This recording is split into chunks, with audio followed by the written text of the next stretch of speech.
धन, महिमा और जीवन होता है।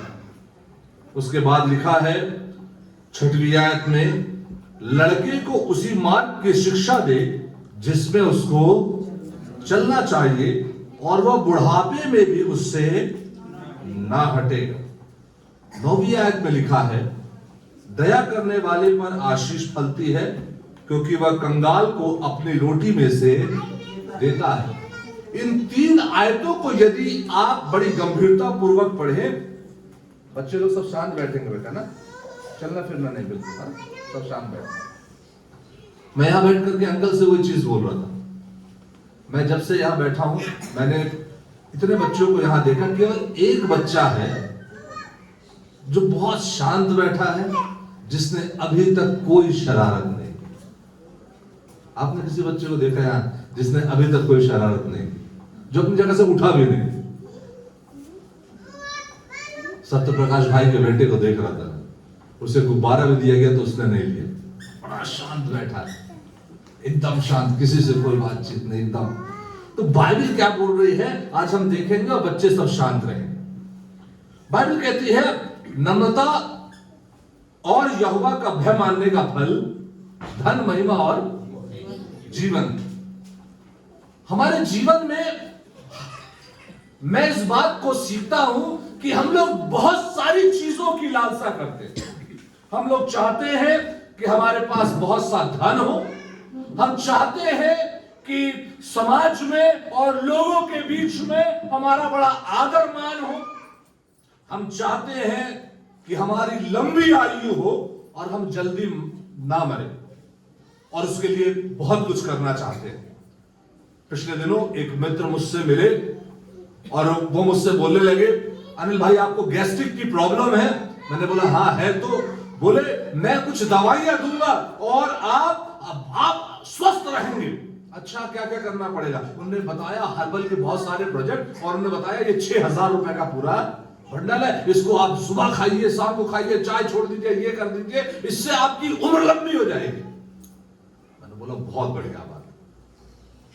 हर व्यक्ति की इच्छा होती है कि वो धनवान हो जाए, महिमावान हो जाए और लंबा जीवन पा जाए, और परंतु इसके लिए वो कुछ करना नहीं चाहते। वो दवाइयां खाएंगे, अच्छे प्रोडक्ट्स खाएंगे, जैसा भी वो पैसा कमाने की कोशिश करेंगे। पर बाइबल कहती है ये तीनों चीजें परमेश्वर के हाथ में है, और परमेश्वर किन्हें देता है? ऐसे लोगों को जो नम्र है और परमेश्वर यहोवा का भय मानते हैं। और ये 2 चीजों में हम कई बार चूक जाते हैं, नम्रता और परमेश्वर का भय मानते। हम नम्र नहीं हो पाते, बहुत जल्दी हमें गुस्सा आ जाता है, छोटी छोटी बातों में हम गुस्सा आ जाते हैं, छोटी छोटी बातों में हम नाराजगी दिखाते हैं, छोटी छोटी बातों में हम नाराज हो जाते हैं, और उसके बावजूद हम ये इच्छा रखते हैं कि हमारे पास धन होना चाहिए, हमारे पास महिमा होना चाहिए और हमारे पास लंबा जीवन होना चाहिए। नहीं हो सकता, नहीं हो सकता। अगर आप धन, महिमा और जीवन पाना चाहते हैं तो नम्रता और परमेश्वर का भय, दोनों चीजें आपके जीवन में होना अनिवार्य है, तभी ये मिलेंगी। अन्यथा आप और मैं जीवन भर कंगाल बने रह जाएंगे। आप गुस्सा करते रहिए, आपको बीपी भी हो जाएगा, बहुत सारी चीज बीमारियां हो जाएंगी। यदि आप नम्र हैं, पिछले दिनों में अपने कुछ पासबानों के साथ चर्चा कर रहा था और मैं उनके साथ कलीसियाई सेवकाई की चीजों को सीख रहा था, और मैंने उन पासबानों से यही कहा, अब समय ये है कि हमारी गलती है तो भी सॉरी, और हमारी गलती नहीं है तो भी सॉरी, क्योंकि नम्र लोगों को परमेश्वर बढ़ाता है। बाइबल कहती है जो नम्र है वही शिरोमणि बनेगा, और जो क्रोध करता है या घमंड करता है वो शिरोमणि बनने योग्य है ही नहीं। आप नम्र बन जाओ, परमेश्वर आपको ऊंचा उठा देगा। आप गुस्सा करते रहो, लड़ाइयां करते रहो, झगड़े करते रहो, अपने आप को आप और नीचे और नीचे और नीचे और नीचे ले जाते रहे। और बाइबल यहां पर कहती है लड़के को उसी मार्ग की शिक्षा दे जिसमें उसको चलना चाहिए। और कब तक चलना चाहिए? लिखा है बुढ़ापे में भी उससे ना हटेगा। ऐसे लोग जिन्होंने अपने बच्चों को परमेश्वर के साथ चलना सिखाया है, आप निश्चित रूप से जानिए वे बुढ़ापे तक आपके सहारा बनेंगे। आज एक छोटी सी स्टोरी पढ़ रहा था, पर स्टोरी मेरे हृदय को छू गई। सहारा स्त्री का हम सब लोगों ने नाम सुना है, सुब्रत रॉय। सुब्रत रॉय के फैमिली की स्टोरी आज मैं पढ़ रहा था, और उन्होंने बताया उस स्टोरी में कि एक समय था, सुब्रत रॉय भारत के बहुत बड़े धनी, बड़ा नाम, बड़ा फेम, सब कुछ।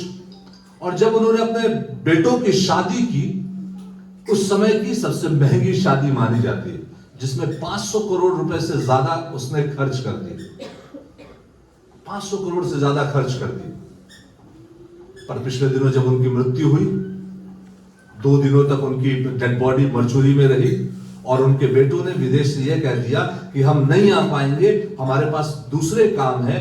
2 दिनों के बाद उनके पोते ने उनको मुखाग्नि दी। और ये स्टोरी हमको सिखाती है बच्चों को किस मार्ग की शिक्षा हमको देनी है कि वो बुढ़ापे तक उस मार्ग पर बना रहे। उन्होंने बच्चों को बचपन से केवल एक ही शिक्षा दी, पैसा कमाना है, पैसा कमाना है, पैसा कमाना है और पैसा कमाना है। उन्होंने भी एक ही चीज अपने बाप से सीखी, पैसा कमाना है और पैसा कमाना है और पैसा कमाना है। रिश्तों से बढ़कर यदि कोई चीज है तो वो है पैसे। तो उन्होंने उनके जीवन के अंतिम समय में सिखाया, आपसे बढ़कर यदि हमारे लिए कोई है तो वो क्या है? पैसा।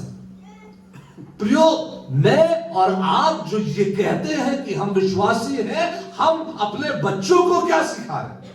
क्योंकि बच्चे आपसे ही सीख रहे हैं, आपको देख रहे हैं, आपके जैसा बनना चाहते हैं, आपके जैसे बढ़ना चाहते हैं, आपके जैसा करना चाहते हैं। बचपन में हम रोनित से पूछते थे, कुछ लोग पूछते थे हमारे चर्च के, और तब रोनित हमसे क्या करता था, मैं अपने डैडी के समान प्रचार करना चाहता हूं, मैं अपने डैडी के समान प्रचार करना चाहता हूं। और जब पहली बार हमने रायपुर चर्च में उसे प्रचार करते देखा, हमारा हृदय आनंद से भर गया। क्यों? क्योंकि बाइबल कहती है अपने बच्चों को उसी मार्ग की शिक्षा देना जिस मार्ग पर उसे चलना हो। अलग मार्ग की शिक्षा मत दे देना, क्योंकि यदि तुमने गलत मार्ग की शिक्षा दे दी तो ये बात निश्चित जानना, भविष्य में वो हमेशा उसी मार्ग पर चलता रहेगा जिस मार्ग की तुमने उसे शिक्षा दी। माता पिता की बड़ी जिम्मेदारी होती है प्रियो कि वो अपने बच्चों को अच्छी शिक्षा दे, ऐसी शिक्षा दे जिसमें वो बढ़े और बुढ़ापे तक उसमें बने रहे। इसलिए एनआईवी बाइबल में एक बड़ा अच्छा शब्द आया, ट्रेन अ चाइल्ड। अपने बच्चों को उस बचपन से ट्रेन करना है, ट्रेनिंग देना है, उनको समर्पित करना है।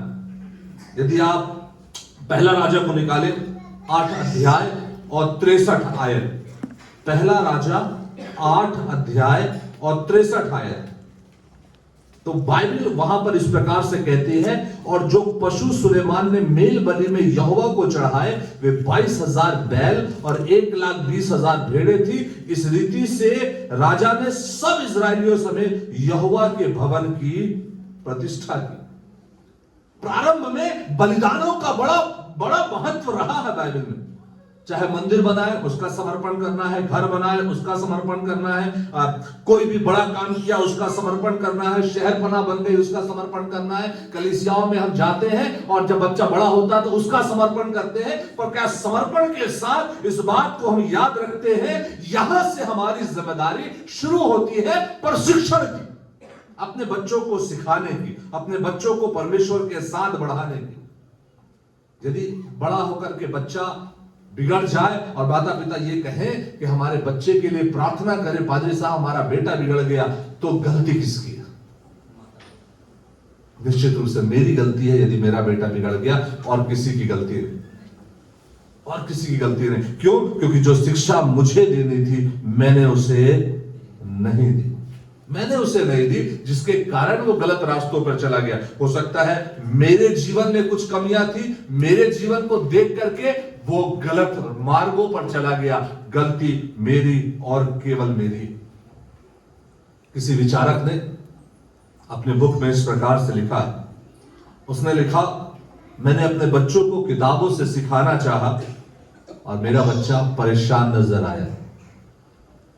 मैंने अपने बच्चों को बातों से सिखाना चाहा, वे उसके सिर के ऊपर से यूं गुजर गई, तब परेशान होकर मैं एक और हो गया। कैसे सिखाऊं अपने बच्चों को?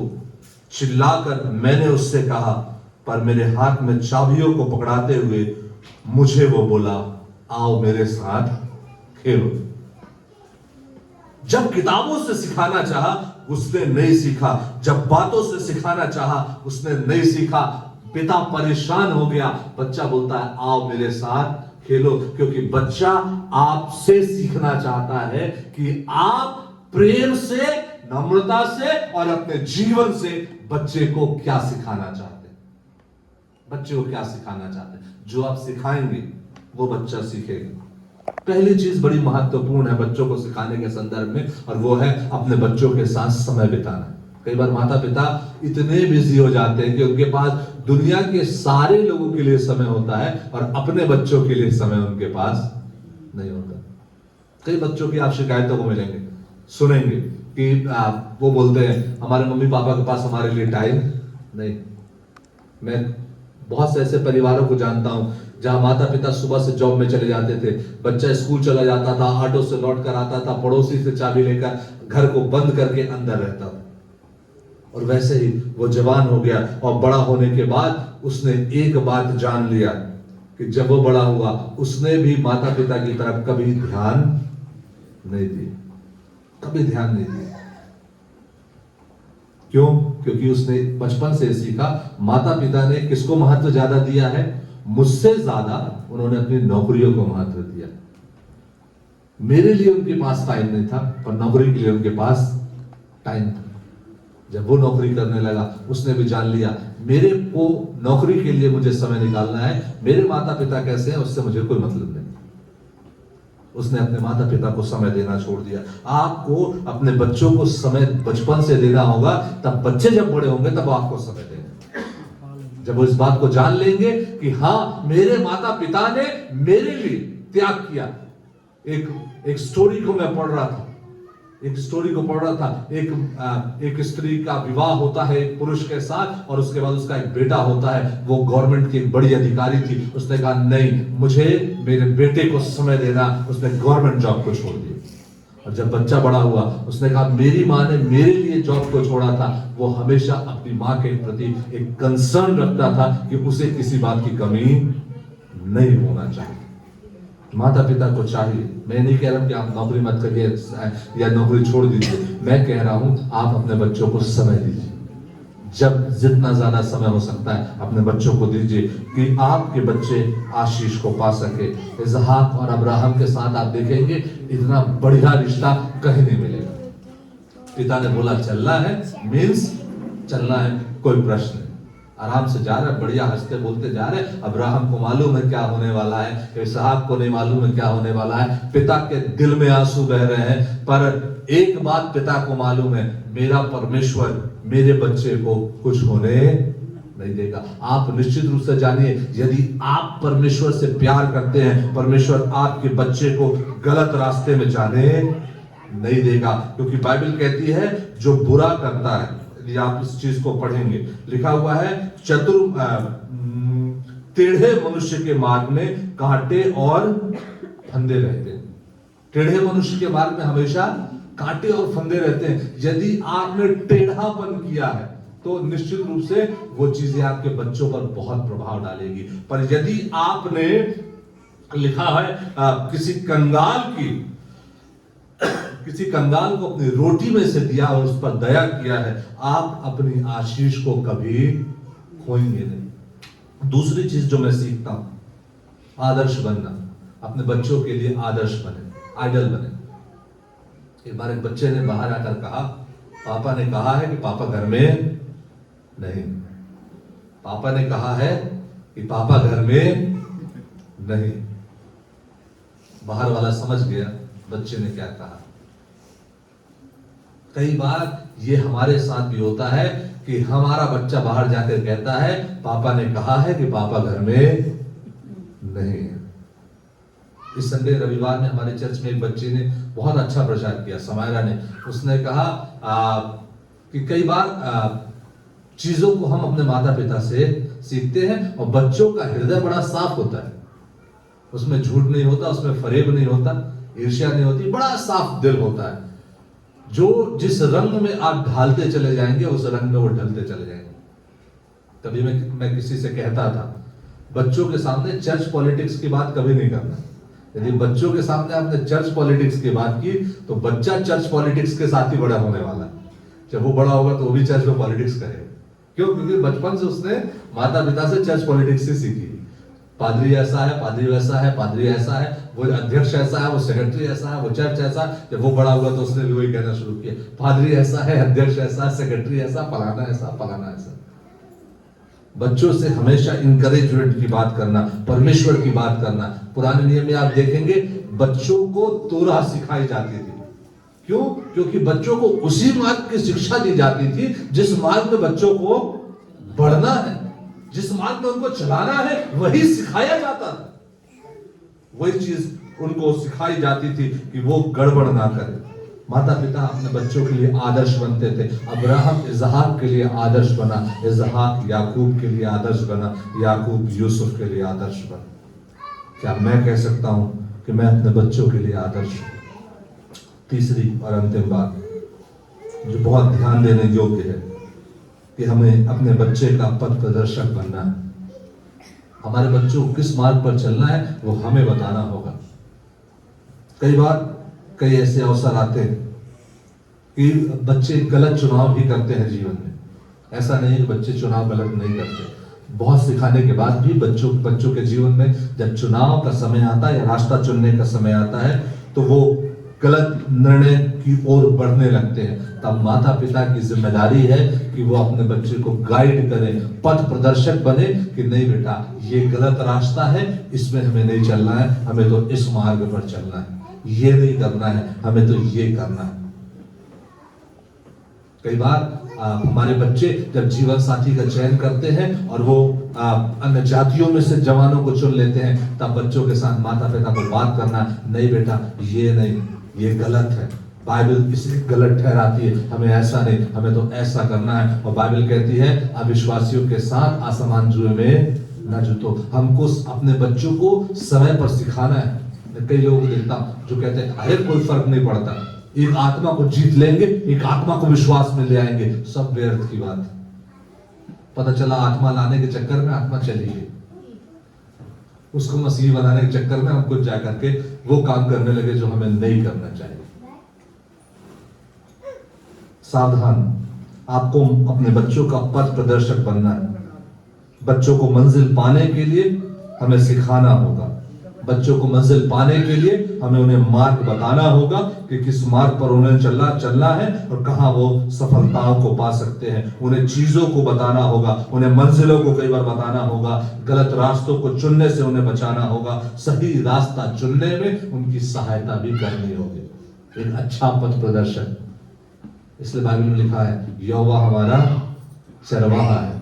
चरवाहा का मतलब सीधा सीधा ये है कि हम उसके पथ को देखकर उसके पीछे पीछे चले। चरवाहों के अगर आप देखेंगे दो चीजें सीखेंगे, पहले के चरवाहे और अभी के चरवाहे। पहले के चरवाहों के साथ ये था, चरवाहा आगे चलता था, भेड़ उसके पैरों को देख के पीछे चलती थी। आज चरवाहों के साथ ये है, चरवाहा पीछे चलता है और भेड़ों को हकालता रहता है, नहीं ऐसा चलो, ऐसा चलो, ऐसा चलो। माता पिता को ऐसा होना है, हम चलेंगे और बच्चा हमें देख करके आगे बढ़ेगा। हमें देख के हम सिखाएंगे बच्चों को कि किस मार्ग पर हमें बढ़ना है, एक माइलस्टोन हम बनेंगे। आज शायद डैनियल को कुछ बातें समझ में ना आए। डैनियल वर्षों के बाद जब पहले बर्थडे की फोटो देखेगा बोलेगा अरे मैं ऐसा दिखता था। उसे नहीं मालूम कि हम यहाँ क्यों इकट्ठा हुए, सेलिब्रेशन क्या है उसे नहीं मालूम, केक काटना उसे नहीं मालूम।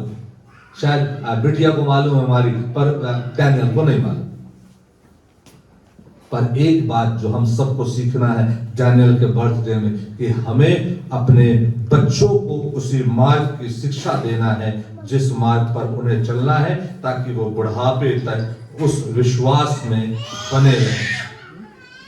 बाइबल कहती है यहोवा ज्ञानी पर दृष्टि करके उसकी रक्षा करता है। जो परमेश्वर का भय मानता है, जो नम्र है, वो ज्ञानी है परमेश्वर की दृष्टि में, और परमेश्वर उसकी रक्षा करता है। और लिखा है, जो अपने लाभ के निमित्त कंगाल पर अंधेर करता है और जो धनी को भेंट देता है, वे दोनों केवल हानि ही उठाते हैं। परंतु लिखा है, अगर बाइबल में पढ़े, मैंने आज इसलिए ये बातें तुझको बताई कि तेरा भरोसा यहोवा पर हो। मैं बहुत दिनों से तेरे हित के उपदेश और ज्ञान की बातें लिखता आया हूं, और मैं तुझे सत्य वचनों का निश्चय करा दूं, जिससे तुझे काम में मन लगाए उसको तू सच्चा उत्तर दे सके। निश्चित रूप से जानिए, दाऊद ने इस बात को सीखा कि क्यों उसने इन बातों को लिखा। सुलेमान ने इस बात को सीखा कि उसने यहां पर यह कोटेशन क्यों लिखा।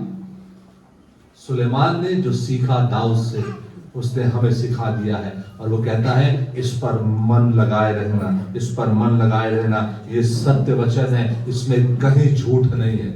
ये पूरी तरह से परमेश्वर द्वारा ताया गया वचन है। इसलिए आप निश्चित रूप से जान लीजिए, आप जैसे यहां पर लिखा है बीज के संदर्भ में, जो बीज हम बोते हैं वही फल हम काटते हैं। जैसा बच्चे के मन में आपने बीज डाल दिया, वही बीज भविष्य में फल बनने वाला है। आपने बच्चे के मन में कौन सा बीज डाल दिया? एक बार एक व्यक्ति ने मुझसे कहा, पादी साहब, फलाना का बेटा कभी विश नहीं करता, कभी जय मसीह की नहीं करता, कभी गुड मॉर्निंग नहीं बोलता। मुझे समझ में नहीं आया कारण क्या है। बाद में कुछ दिनों के बाद कारण पता चला।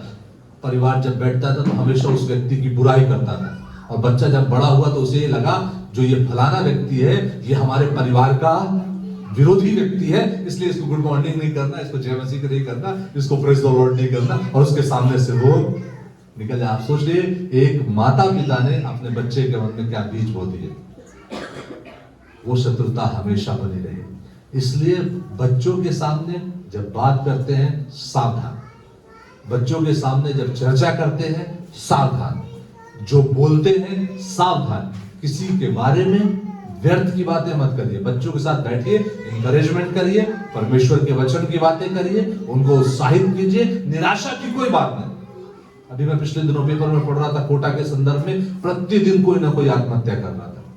कारण ये है, माता पिता प्रेशर इतना बना देते हैं। बच्चों के साथ इंकरेजमेंट की बात करो, कोई बात नहीं, तुम आगे बढ़ो, परमेश्वर सफलता देगा। नहीं भी होता है तो परमेश्वर नए द्वार को खोलेगा, कोई दिक्कत की बात नहीं। हमारे बच्चे जरूरी नहीं कि डॉक्टर बनेंगे तभी वो जीवन में कुछ करेंगे, बिना डॉक्टर बने भी वो बहुत कुछ कर सकते। पहले तो हमारे समय में कोई फील्ड नहीं हुआ करता था, 4 सब्जेक्ट और ये चुनना है। और आज के समय में देखता हूं कि इतने सारे सब्जेक्ट हैं कि कोई दिक्कत की बात नहीं। ऐसे रास्ते खुले। माता पिता को चाहिए पथ प्रदर्शक बन जाए अपने बच्चे। आप पथ प्रदर्शक बन जाएंगे, आप अपने बच्चों को जीत लेंगे। वो परमेश्वर के मार्ग में चलेंगे तो ऑटोमेटिक बाइबल कहती है परमेश्वर उसे ऊंचा उठाएगा। हालेलुया।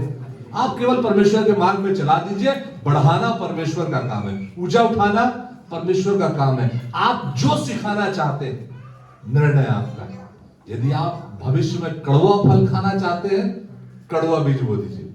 और यदि भविष्य में अच्छे मीठे आम खाना चाहते हैं, अच्छे मीठे आम का बीज बो दीजिए। निर्णय केवल और केवल आपका है। परमेश्वर आप सबों को और हम सबों को, मुझे और हमारे सारे पासवानों, प्राचीनों को, और कलीसिया के सारे लोगों को, सबसे बढ़कर प्रवीण को और रिनी को, और हमारे तीनों बच्चों को और डैनियल को परमेश्वर खूब खूब खूब आशीष दे। आइए हम आगे बढ़ेंगे, और मैं चाहूंगा कि केक को लाया जाए ताकि केक के लिए प्रार्थना किया जा सके।